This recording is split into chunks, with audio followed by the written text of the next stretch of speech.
Պարոն Փաշինյան, Ադրբեջանի փոխվարչապետի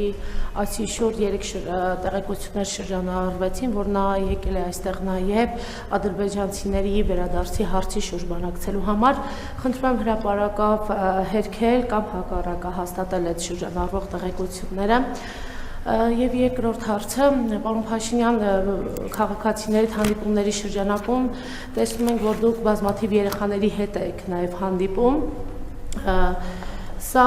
այս նախընտրական շրջանում ինչ է, եթե ոչ նրանց քաղաքականության մեջ ներգրավելը, քարոզչության մեջ ներգրավելը, եւ ծնողները նաեւ քաղաքական ուժեր կարող են օրինակ դիմել դատարան, կենտրոնական ընտրական հանձնաժողով, որովհետեւ կարծես ոտնահարվում է նրանց իրավունքները, նաև 3 դպրոցներից կարծեմ մեկում կամ 2-ում հնչել է ձեր կուսակցության երգը, երեխաները բեմադրել են, երգել են այդ երգը եւ սա էլի ինչ է, եթե ոչ ուսումնական հաստատությունը քաղաքականացնել։ Երգը կուսակցությանը չէ, երգը Հայաստանի Հանրապետության մասին է եւ ես չեմ կարող որևէ երեխայի արգելել, որ եթե ուզում են գան ինձ տեսնելու, եթե լինի որևէ տեղեկություն, որ որևէ երեխայի հարկադրաբար, պարտադրաբար կամ որևէ անթույլատրելի ձևերով բերում են կամ ընդհանրապես ես ուզում եմ ասել, ես այս գլխից ուզում եմ հստակ հայտարարել, իմ մասնակցության որևէ միջոցառում, եթե որևէ պետական պաշտոնյա օգտագործի վարչական ռեսուրս առանց քննարկման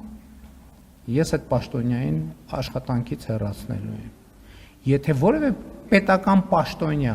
վարչական ռեսուրսին ենթարկվելով գա այդ միջոցառումներին, ես այդ եկած պաշտոնյաներին էլ առանց քննարկման աշխատանքից ազատելու եմ։ Առավել եւս երեխաների հետ կապված, եթե այդպիսի բան պարզվի, բայց դուք կարծում եմ տեղում չեք լինում եւ լավ պատկերացում չունեք։ Մյուս կողմից ես ուզում եմ ասել, որ բոլոր մարդիկ իրավունք ունեն օրենքով սահմանված կարգով մասնակցել միջոցառումների, երկրի վարչապետը այցելում է միտեղ, այսինքն դա կարծում եմ, չնայած ես շատ եմ տարբեր տեղեր այցելում, բայց այնուամենայնիվ դա սովորական եւ շարքային իրադարձություն չի, եւ մարդիկ կան, որոնք ուզում են հաղորդակցվել այդ իրադարձության հետ, բայց ուզում եմ հակառակն էլ ասեմ, հանկարծ եթե վարչական ռեսուրսով որևէ մեկը օրենքով արգելված ձևով որևէ մեկին արգելի, հեսա նախընտրական շրջանական, կամ վարչական ռեսուրս օգտագործելով կամ հարկադրի գալ կամ արգելի գալ, երկու դեպքում էլ հետևանքները նույնն են լինելու, որտեղ Հայաստանի Հանրապետությունը ազատ ժողովրդավարական պետություն է